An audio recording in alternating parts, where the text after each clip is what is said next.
The philosopher Hermann Hesse noted, "Wisdom cannot be imparted. Wisdom that a wise man attempts to impart always sounds like foolishness to someone else." Sam understood the pursuit of happiness was a personal journey of discovery. Sam now grasped that lasting happiness would take more than fleeting pleasures. It required living a purposeful life full of meaning. Sam looked forward to diving deeper into how to cultivate this lasting contentment. They knew the journey would require challenging old habits and mindsets. Sam felt hope that true fulfillment was possible. Cultural tendencies, especially in Western societies like the US, contribute to fleeting happiness, along with biological and historical considerations. Many people wildly misinterpret the phrase "the pursuit of happiness" and the Declaration of Independence. American culture adds to human flaws and offers little answers. These tendencies require deeper analysis than what we can offer here, but a few key points should be stated immediately. Being happy is challenging because of how we were born and evolved. However, societal and cultural factors can also hinder both wellness and happiness. Looking at present ways of thinking and acting via this prism reveals areas for improvement. People in the West often think that finding happiness is the right thing to do. The quest for happiness is one of the few reasons to do something that doesn't need more explanation. But is it possible to base our lives on something so obviously wrong? Most people would interpret pursuit to mean seeking happiness, as in hot pursuit. If this is the case, the pursuit of happiness refers to an active process of finding fulfillment. Yet, as Daniel Gilbert observed, people want to be happy, and all the other things they want are typically meant to be a means to that end. When people talk about the pursuit of happiness, they don't mean pursuing happiness as much as experiencing happiness itself. This is shown not just by writings from the same time as the Declaration of Independence, but also by the Declaration itself. In the same language, in continuation, it discusses the effects on people's safety and happiness. Nonetheless, the Declaration of Rights, adopted by the Virginia Convention on June 12, 1776, just a few short weeks before Independence Day on July 4th, may provide the best answer. The Virginia Declaration explicitly mentioned the pursuing and obtaining of happiness. Going after happiness is one thing, but getting it and living it, practicing happiness, is a whole other thing. This is a chasm between daydreaming and awake life. Remember that the Declaration of Independence describes the pursuit of happiness not as a goal or a hobby, but as an unalienable right. The pursuit of happiness at all costs is causing us pain. Living a life full of happiness would be ideal. Of course, there are other choices besides increasing satisfaction. Even the most blessed human life is fraught with suffering. Experiencing bodily pain from an accident, illness, or emotional suffering from boredom, loneliness, or despair. As long as we are alive, we are going to experience pain. One way to drive pain into almost every individual is with a declining economy. Reading about American culture's fixation on chasing happiness, Sam saw aspects of himself reflected. Like many Americans, Siddhartha also initially believed obtaining happiness was an end goal to strive for. However, Sam now understood that lasting joy comes from within. Just as Siddhartha learned during his spiritual journey, their eyes were open to the futility of viewing happiness as some destination or goal to seize. Sam aspired to savor the journey instead. While modern life provides many conveniences, economic factors like stagnant wages and rising costs have bred discontent for many. Sam could relate, frustrated by making less money while expenses like healthcare and rent rose exponentially. This economic instability contributed to Sam's unhappiness, leading to questions of life's purpose. Like Siddhartha, Sam realized finding lasting fulfillment would require looking beyond material wealth. What practical needs mattered, happiness would come from simplicity and generosity, not status. This revelation aligned with philosophies explored later. Despite modern prosperity, flaws in today's economy cause suffering, revealing happiness arises internally, not externally. Financial challenges were opportunities for Sam to refine priorities and values. Sam, thinking back on platitudes offered at their uncle's funeral, "He's in a better place now," mourners had said, intending comfort, but Sam knew such toxic positivity only intensified grief. Dismissing painful emotions as unacceptable could not nurture true healing. As Whitney Goodman observed, Healthy positivity means making space for both reality and hope. Toxic positivity denies an emotion and forces us to suppress it. When we use toxic positivity, we are telling ourselves and others that this emotion shouldn't exist. It's wrong, and if we try just a little bit harder, we can eliminate it entirely. This phenomenon has roots in history and culture. In the 19th century, the prevailing Calvinist outlook was deeply pessimistic about human nature. Then the New Thought movement, pioneered by Phineas Quimby, gained popularity by promoting the power of optimism and positive thinking. Quimby believed illness could be cured by adjusting one's mental frame. His teachings heavily influenced the development of medical and psychological fields. Thinkers like Napoleon Hill built on this foundation in best-selling books that urge adopting a positive mindset to achieve success. But in the 21st century, insisting on constant positivity became twisted into something unhealthy. Toxic positivity now pervades society, from self-help books to social media. Dismissing negative emotions or shaming others for expressing them causes harm. Sam cringed thinking back on times they had slathered on a fake smile, insisting all was fine when turmoil roiled inside. Thinking of Siddhartha on his spiritual journey, Sam vowed to acknowledge their own fuller range of emotions rather than repressing anything. Like Siddhartha, Sam would maintain hope while being open and authentic. Healthy positivity will come from openness, not denial. While convenience is a hallmark of modern living, it has yet to exactly lead to increased contentment. As Michael Easter observed, we are living progressively sheltered, sterile, temperature-controlled, overfed, under-challenged, safety-netted lives. The key point is that while modern conveniences are nice, they only sometimes bring us happiness. Although modern conveniences have definitely improved our quality of life, one cannot equate ease with contentment. Many folks appear to be more anxious and down than ever before. Now, instead of dealing with the elements, people must deal with the mental obstacles like worry and fatigue at work. Trying to forget our problems by stuffing our faces with food, drinking, or staring at screens makes us feel worse. Modern life and government have further entrenched in people's life and snuffed out the instinctual elements that contribute to our happiness, but also in part because civilians are giving up more of their freedoms. Humans have an innate need for reassurance, but that doesn't mean it's beneficial. As Sigmund Freud observed, civilized man has exchanged some part of his chances of happiness for a measure of security. A school of thought among anthropologists suggests people were happier several centuries ago. Our wants were less and more easily met, and we had a built-in tendency to a present moment awareness. In addition, it is paradoxical that in our day of plenty, people still seek pleasure and attempt to avoid suffering at all costs.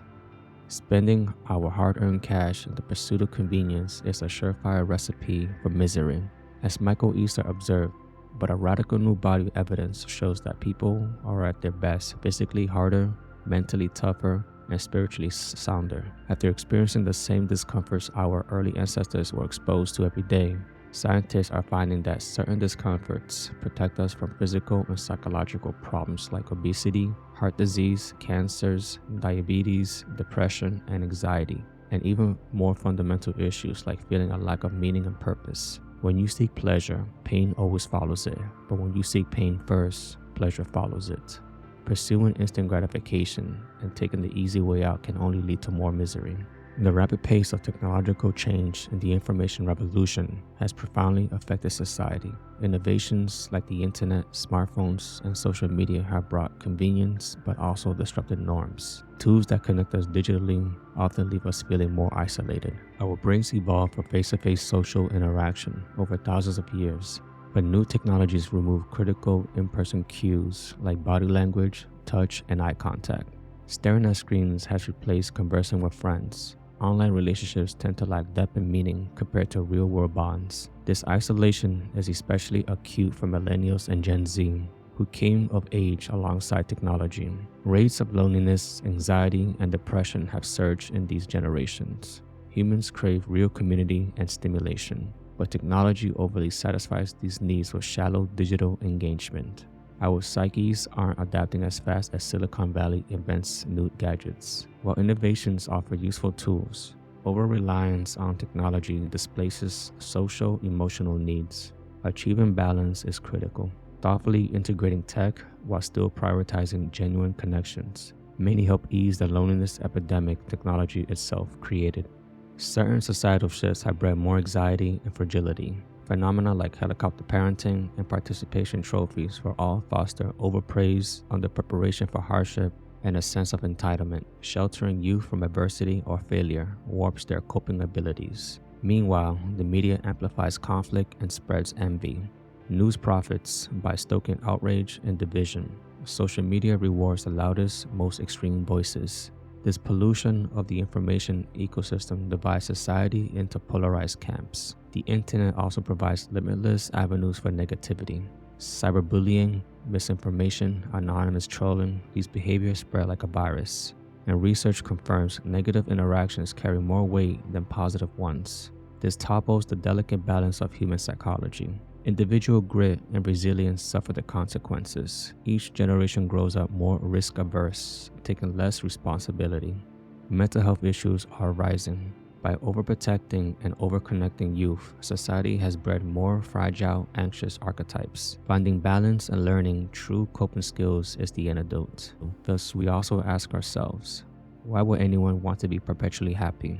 It makes people lazy that someone will lie down all day eating grapes rather than getting anything done.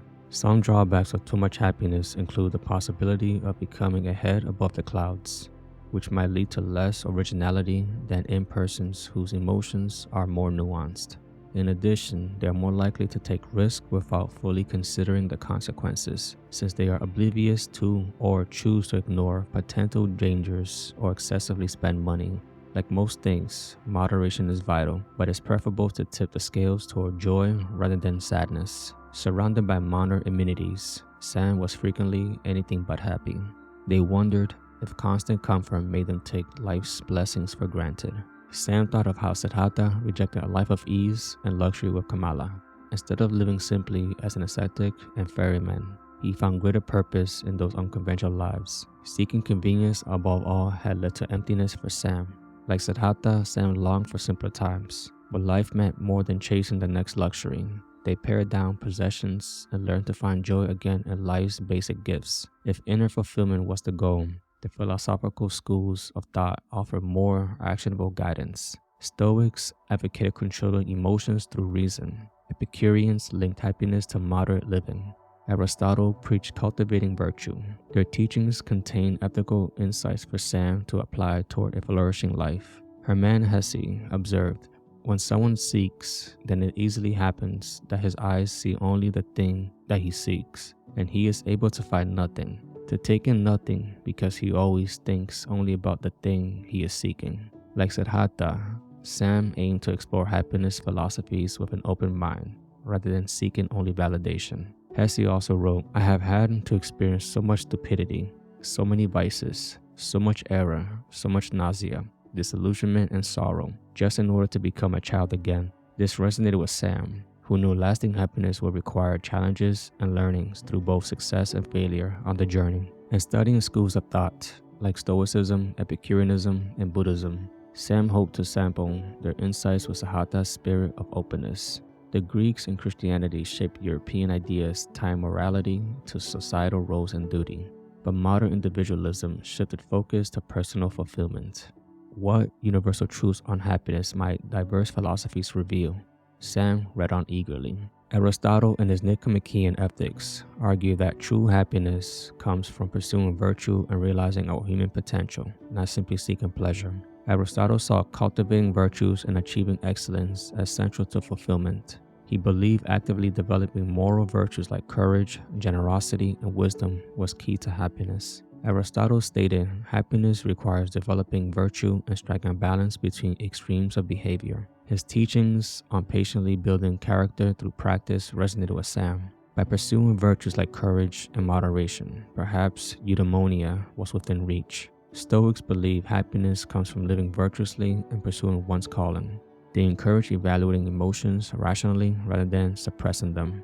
Stoics advise individuals to pause and decide if a feeling was justified before reacting. They contrasted emotion with constructive, principled actions. The Stoics practice exercises like differentiating between what one can and cannot control. Fruitlessly wishing to change external forces wastes energy, better directed inward. Loving fate. Happiness comes not from getting what we want, but wanting what we get. Embrace all encounters. Negative visualization. Preparing for the worst brings equanimity when facing setbacks. Focusing on the present, dwelling on past and future robs us of enjoying the moment. Learning Stoic self-reflection and focus freed Sam from constant frustration.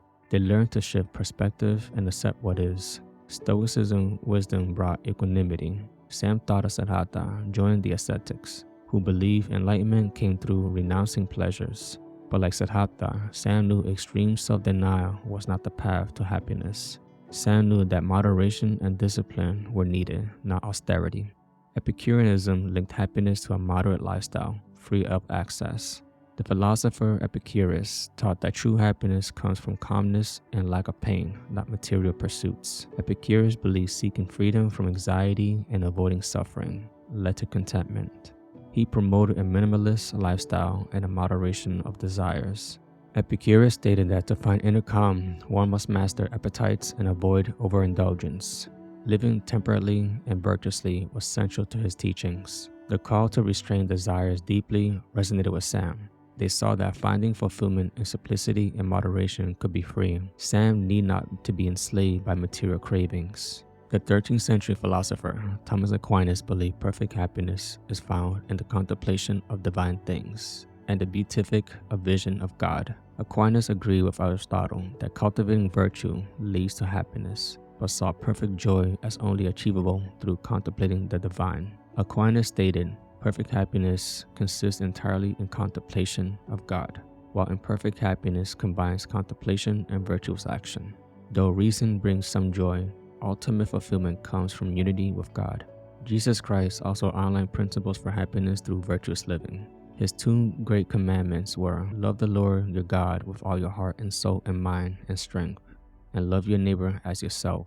Loving God fully requires total devotion of one's emotions, intellect, essence, and abilities. Loving neighbors selflessly involves patience in removing feelings of superiority. Following Christ's commandments provides meaning and contentment. While not religious, Sam appreciated these profound moral insights. Loving others selflessly by looking beyond ego was challenging but worthwhile work. Letting go of envy and judgment could bring great freedom.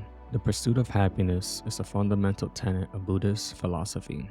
The ultimate goal of the Noble Eightfold Path is nirvana, an eternal state of tranquility where all suffering has been eliminated. Only by conquering many desires can one reach true contentment.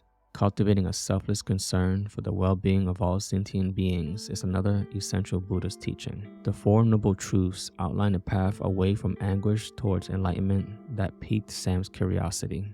Letting go of attachment and destructive cravings could be incredibly liberating. It drew Sam to the Buddhist teachings on desire and suffering. Though the Buddha attained enlightenment on his own, Sam admired how he remained open to learning from others on his spiritual journey. Sam hoped to emulate that openness while still walking their own path, gaining insights from various teachings while trusting their inner wisdom. After exploring philosophical perspectives, Sam considered tangible habits for daily life. Like Siddhartha finding meaning by the river, connecting with nature boosted Sam's mood and understanding. Happiness arose through practice, not pursuit. Small actions like gratitude journaling, being present outdoors, and cherishing relationships nurtured fulfillment. Developing habits like meditation provided space for introspection while reducing stress. Exercise and proper mental health care also laid foundations for happiness. Overall, integrating simple joy-boosting rituals created positive ripples, reaching all aspects of Sam's life. The Stoics recognized perception shapes meaning. As Shakespeare wrote in Hamlet, there is nothing either good or bad, but thinking makes it so. Reality is not fixed. Our thinking and perspective give situations their meaning. Stoic philosopher Epictetus advised accepting circumstances as they unfold, stating, "Do not seek to have events happen as you want them to, but want them to happen as they do." Rather than exerting energy wishing life was different, he encouraged embracing reality. Similarly, Seneca the Younger observed, "There are more things to alarm us than to harm us, and we suffer more often in apprehension than reality." Much suffering arises from our fears about potential outcomes rather than actual events. Sam took these lessons to heart. Like the Stoics, Sam aimed to focus efforts on what was within their control. Rather than getting frustrated by externals, equanimity emerged from shifting perspectives, not changing conditions. Events were transient, but peace could be found by controlling reactions. The Roman poet Horace coined the Latin phrase Carpe Diem to mean seize the day. His philosophy of saving the present aligned with Stoic teachings, as Seneca urged finding happiness without anxious dependence upon the future. Dwelling on past regrets or future worries robs us of enjoying the gifts of the moment. For example, when debating whether to try a new hobby like painting, overanalysis often leads to inaction. Taking the Carpe Diem approach means trying it, either you discover a new passion or gain the life experience of having pursued it. As Horace wrote, even while we speak, envious time has passed. Pluck the day, put little trust in tomorrow. Rather than idle speculation, Carpe Diem calls on us to make each day count. While pleasure provides temporary satisfaction, lasting fulfillment comes from purpose. As Aristotle's wisdom resonates, realizing our human potential leads to eudaimonia. Maslow also saw self-actualization as the highest need. If a career lacks meaning, exploring new directions can unveil purpose. Happiness often arrives not from planning, but helping others in discovering significance in the unknown. Though practical, Sam knew simply seeking self-gain would not satisfy them. A higher purpose beckoned. The term virtue refers to admirable qualities that were crucial for happiness in ancient cultures. However, as Aristotle stated, true happiness flows from the possession of wisdom and virtue, and not from the possession of external goods. Unlike some societies, Western students are often only encouraged to reflect on morality rather than practice virtuous acts. But virtues have practical implications. Recognizing and cultivating them is vital for an ethical life. Developing a virtuous character provides confidence in one's principles. It sets us apart from the crowd, allowing our values to guide decisions rather than external pressures. Practicing charity also fosters connection with others. Aristotle saw virtue development as integral to fulfillment. While discussing virtues abstractly, we must actively live them. Cultivating virtues foster connections, boost self-worth, and promote well-being. Kindness and integrity build strong relationships and lead to fulfillment. Altruism, focused on helping others while also benefiting oneself, is a powerful path to happiness. Humans have an innate need for love and belonging. Relationships provide meaning, especially during hardships. As Neil Pariska wrote, there is nothing more satisfying than being loved for who you are, and nothing more painful than being loved for who you're not, but pretending to be. Authentic bonds offer vital companionship and support. As Sigmund Freud observed, love and work are the cornerstones of our humanness. Love fulfills our need for connection, while work provides accomplishment. Without these two elements, Freud believed we lack essential fulfillment. Sam aimed to strengthen ties to family and friends, focusing on generous giving over getting. The philosophies made clear that living independently was key to happiness. Part of love is having genuine pride in oneself. When people are generally proud, they exude self-assurance and contentment without arrogance. Humility and helping others are keys to this success. Genuine pride comes from self-respect and respect for others. To value one's own achievement while acknowledging others. For example, someone with authentic pride may celebrate running their first marathon, while also praising their friends and family who supported their training. They are proud of their athletic accomplishment without boasting or putting down other runners. This type of pride reflects a love for oneself and alongside care and compassion for other people. Feelings that are not positive should be recognized as well. As author Schopenhauer said, "I know of no greater absurdity than declaring evil to be negative in its character. Evil is just what it is positive. It makes its own existence felt. Essentially, feel your feelings, but don't dwell on them to the point of inaction. Instead, notice and acknowledge such emotions. Identify the feeling, such as anxiety or stress. Don't give up. Understand its source and accept it. Life will have difficult times that evoke emotion, like illness or death. The key is to feel the emotion rather than suppressing it while not letting it overwhelm you. The emotional range of emotions is part of who we are. There is beauty in the sometimes drip and drab moments to invite us to slow down and focus. When we better understand the root cause of negative emotions, sometimes they are just fleeting natural responses to life's circumstances or motifs to something more profound than warrants scrutiny. An examined life is a healthier and happier one than the unexamined one. Happiness is fleeting because our brains release dopamine when we experience joy, which motivates us to continually seek more. Emotions propel us forward. The word emotion derived from Latin for to move away. In this way, feelings dislodge our inertia and inspire action. A moderate degree of sensory pleasure can promote contentment. However, hyper-rational people often cannot balance intellectual pursuits with activities providing positive bodily sensations. They may see physical experiences as primitive, overthink happiness, and neglect to prioritize it. Yet relishing our senses is key for well-being. For instance, thoughtfully savoring a warm cup of tea, noticing its aroma and flavor, allows us to fully engage the present moment. When we mindfully activate our senses, we can cultivate more sustained happiness.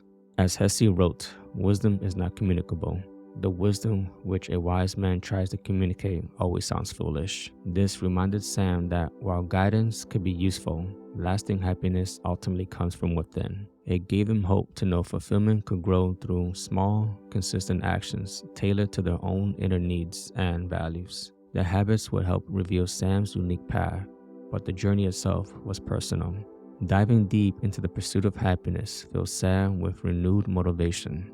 Yet, as Hesse wrote, wisdom cannot be imparted. Sam understood others could not grant lasting fulfillment, only discovered through personal experience. Still, the journey had shattered assumptions and oriented Sam toward inner peace. They now saw that happiness arose by living purposefully, not chasing desires. This knowledge was a compass, pointing the way forward. The path to joy would be complex, demanding perseverance and an openness to change old habits. As Hesse observed, when someone seeks, then it easily happens that his eyes see the only thing that he seeks. Sam would need to explore with an open mind without rigid expectations. But Sam felt hope. With a new perspective on the cultural forces and human nature underlying the pursuit of happiness, they were ready to walk the winding path. Achieving lasting contentment would require actively nurturing it. The journey of 1,000 miles began with a single step. Eyes wide open, Sam took that first step toward the inner light.